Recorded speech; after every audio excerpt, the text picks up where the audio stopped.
Carolyn Dube here. What's the play for today? Well, today I'm going to be playing with texture with modeling paste. Now, this stuff is awesome at creating texture, especially with stencils. So I'm going to put some of that on the page, and then I'm going to use that to grab color as I create an art journal page with something very shocking in it for me. I was quite, well, how shall we say, almost flabbergasted when the muse told me to leave so much white space. So to create a pattern with the modeling paste, I'm going to be using this stencil on a piece of paper here. The paper that I'm using is watercolor paper because that's simply what I had, and it was about the size of the stencil. And what I'm going to do is take the modeling paste. This is flexible modeling paste. It's my go-to one, but texture paste, dimensional paste, embossing paste, modeling paste, they all work with this technique. And what I'm doing is kind of spreading it around on here, almost like frosting a cake, and just kind of putting it in. I'm not pushing down really hard because I don't want it to go underneath the stencil. So it is really like frosting a cake. What I'm using to spread this around with is called a catalyst blade tool, and I love them because basically it's like a little spatula and it's very easy to clean up. You can use anything like an old credit card, anything to spread the modeling paste around. The thing that you want to remember is as soon as you're done using the modeling paste with something, you want to get the modeling paste off of it. One of the easiest ways to get it off is to soak it in water, but be careful not to let that water go down the drain. Now what I've got here is I pulled the stencil away. As you can see, that texture's on there, but there's a problem.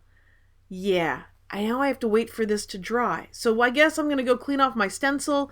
I'm going to make sure that I use a baby wipe and get all the excess off. And depending on how thick it is, you have to wait a couple hours or overnight for it to dry. But I did wait. It is all dry now. So I've got this great texture. But yeah, that's a lot of white space. That's about to change. In come the dilution spray inks. And what I am going to do is just spread a lot of color on here. I am really nailing this with a lot of color. I want things to puddle and run. I want splatters and smears. Because what's going to happen is the texture in that modeling paste is going to grab it. It's going to puddle and pool in places. You can do all sorts of fun drips with this if you want. But you can see how the color variation from where it's just the paper and where there's the modeling paste. That's exactly what I wanted. Well, all that white space is screaming for a focal image, and I am going to do these ladies that were made with my Finding My Tribe stencil and modeling paste. Yes, this is modeling paste.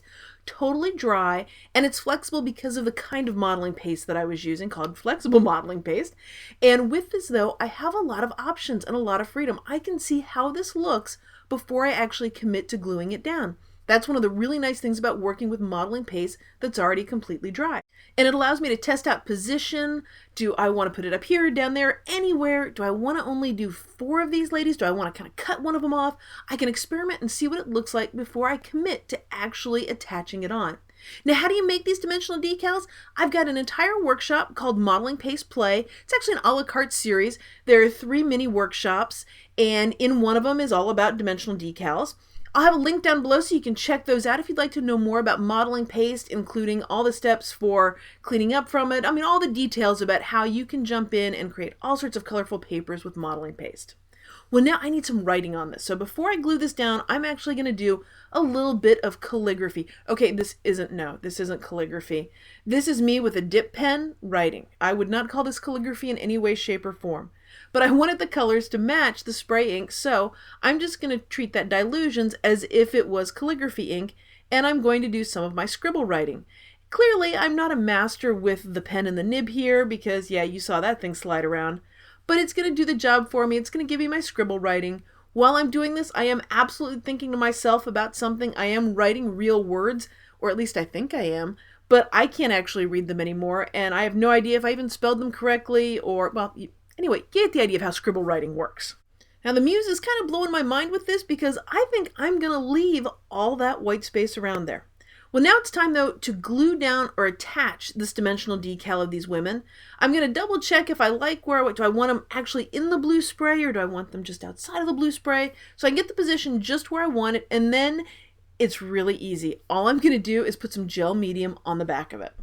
Now to get the gel medium onto the finer or smaller areas of this, I'm going to use the very, very fancy and exclusive tool, the toothpick, to actually get the gel medium onto the different parts like the feet and the hands and the head and that kind of thing. Once I've got it on there, then I'm ready to just put it right down on the page. Nice thing about gel medium is if I need to give it a little bit of a nudge to slide it this way, that way, you do have that time just a hair of time when working with gel medium. If you'd like to know more about modeling paste and how I work around that whole have to wait for things to dry, check out my workshops called Modeling Paste Play. They're a la carte. There are 3 workshops, and if you get all 3 of them at the same time, there is a bonus 4th workshop for you, tongue-tied there on that one, where I'm using all the techniques from all 3 plus some bonus techniques. You can find all of that information over on my blog at acolorfuljourney.com, and there might be a link on the screen or one right down below the video. Thanks for letting me be a part of your colorful journey.